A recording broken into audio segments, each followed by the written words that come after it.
Hello friends, હું કલા રામોલિયા સુરતથી કુકિંગ સ્ટુડિયો બાય કલામાં તમારું સ્વાગત કરું છું. આજે સરસ મજાનો તમે જોઈ રહ્યા છો કે વરસાદ આવી રહ્યો છે અને એક જ વસ્તુ ખાવાનું મન થાય ગુજરાતીઓને, તે છે ભજીયા.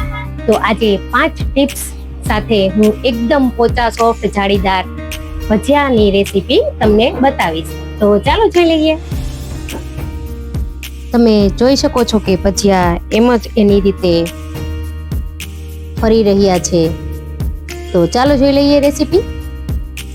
પણ એ પહેલા જો હજી સુધી તમે મારી ચેનલને સબસ્ક્રાઇબ ના કરી હોય તો સબસ્ક્રાઇબ કરી લેજો અને બેલ આઇકન પર બટન દબાવી દેજો, જેથી મારા નવા વિડીયોની નોટિફિકેશન તમને સૌથી પહેલા મળે. તો ચાલો જોઈ લઈએ રેસીપી. તો આપણે અહીંયા બધું જ માપ પરફેક્ટ લેવાનું છે.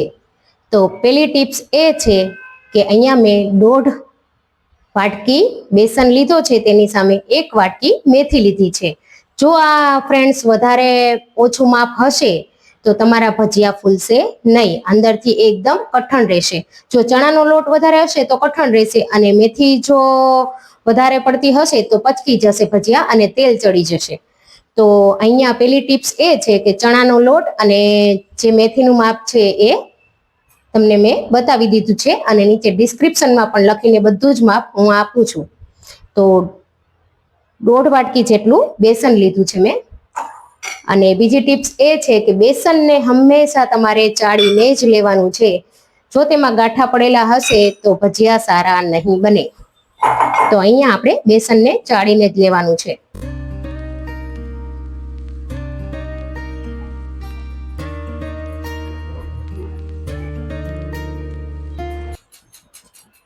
તો આપણું બેસન ચડાઈ ગયું છે. તો હવે આપણે મેથીને સારી એવી ધોઈ લેવાની છે. અહીંયા મેં આખા ધાણા અને મરી લીધા છે, તેનાથી ટેસ્ટ ખૂબ જ સરસ આવશે ભજીયામાં. તમને જો ના પસંદ હોય તો તમે સ્કીપ પણ કરી શકો, પણ એકવાર આ રીતે ટ્રાય કરજો, તેનાથી ટેસ્ટ ખૂબ જ સરસ આવે છે. તો તેને એકદમ વાટી નથી લેવાના, તેને થોડા અધકચરા રાખવાના છે.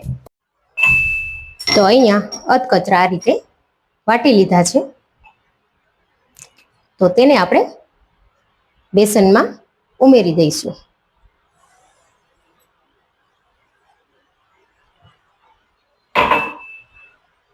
હવે તેમાં આપણે મરચાં ઉમેરી દઈશું. મરચાં તમે તમારા સ્વાદ મુજબ ઓછા વધારે લઈ શકો. મેં અહીંયા 2 મોટા મરચાંની ટુકડી કરેલા છે. તો મને આ બાઉલ થોડું નાનું લાગે છે ફ્રેન્ડ્સ, તો હું થોડું ટ્રાન્સફર કરી લઉં છું, જેથી આપણને ફેટવામાં સરળતા રહે. હવે આમાં અત્યારે મેથી ઉમેરી દેવાની છે.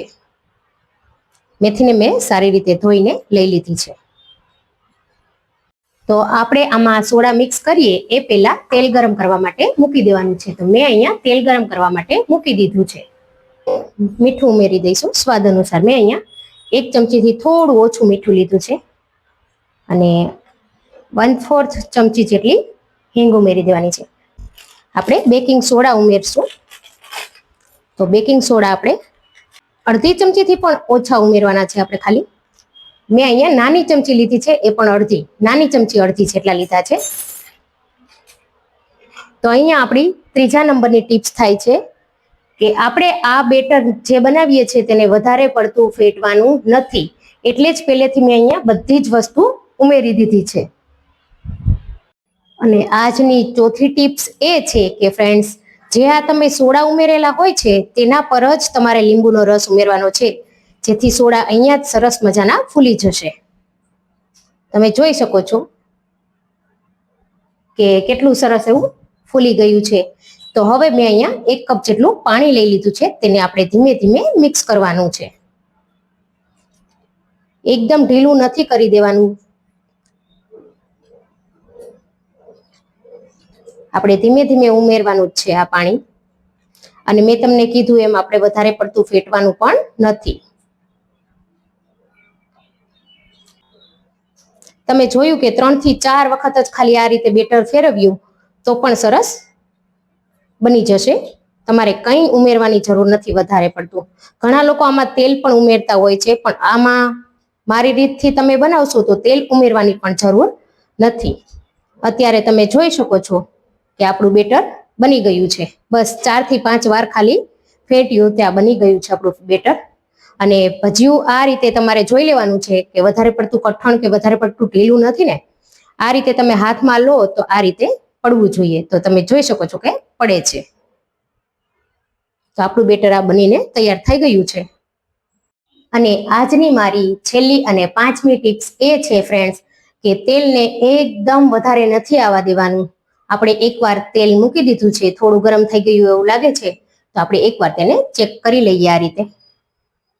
તો તમે જોઈ શકો છો કે આ રીતે તરત ઉપર આવી ગયું છે ધીમે થઈને. તો આટલું જ તેલ ગરમ હોવું જોઈએ, તેલ વધારે ગરમ હોવું જોઈએ નહીં. તો હવે આપણે તેમાં ભજીયા પાડી લઈશું.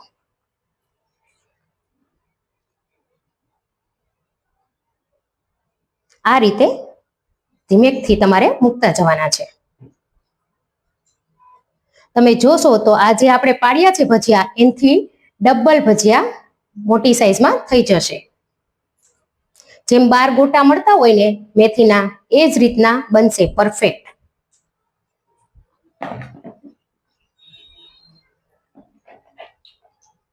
તો આપણે એક વખતમાં આવે એટલા ઉમેરી દઈશું.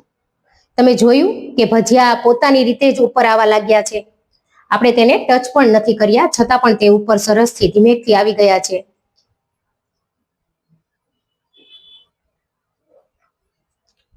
તો પૂરી પ્રોસેસ તમે જોજો. હું લાઈવ જ બતાવું છું. આ તમે જોઈ શકો છો કે 1 2 ધીરે ધીરે ઉપર આવ્યા છે. આ જ રીતે આપણે બીજા ભજીયા પણ બધા ધીમે ધીમે ઉપર આવી જ જશે. જો ભજીયા જાણે તરી રહ્યા હોય ને પાણીમાં, એ રીતે પોતાની મેળે જ ગોળ ગોળ ફરી રહ્યા છે. જો તે અંદરથી પોચા હશે તો જ એકલા એકલા ફરશે.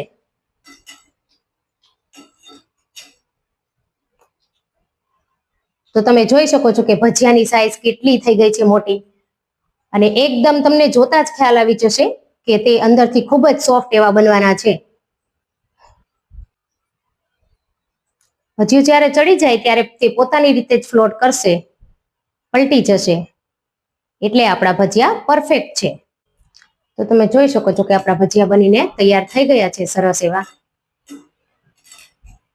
તો આપણે કેમ ખબર પડશે કે ભજીયા ચડી ગયા છે કે નહીં? તો એના માટે પણ એક ટ્રીક છે કે આપણે કોઈ ચાકુ કે કોઈ વસ્તુ આ રીતે લઈ લેશું અને તેને અંદર આ રીતે રાખી અને કાઢશું. તમે જોઈ શકો છો કે ચાકુ એકદમ ક્લીન આવ્યો છે. તો આપણા ભજીયા બનીને તૈયાર છે. તો આપણે તેને કાઢી લઈશું.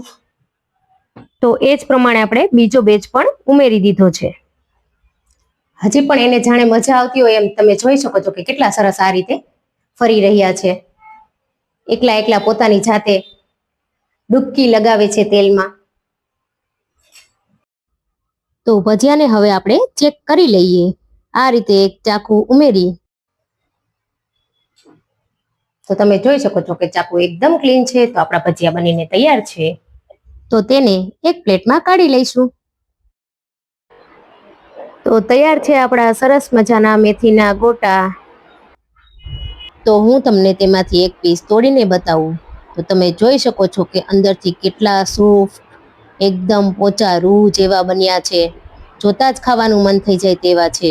તો તમે પણ જરૂરથી મારી આ રેસીપી ટ્રાય કરજો અને મને કહેજો કે તમને કેવી લાગી મારી રેસીપી. તો ફરી મળીએ નવી રેસીપી સાથે. Happy cooking.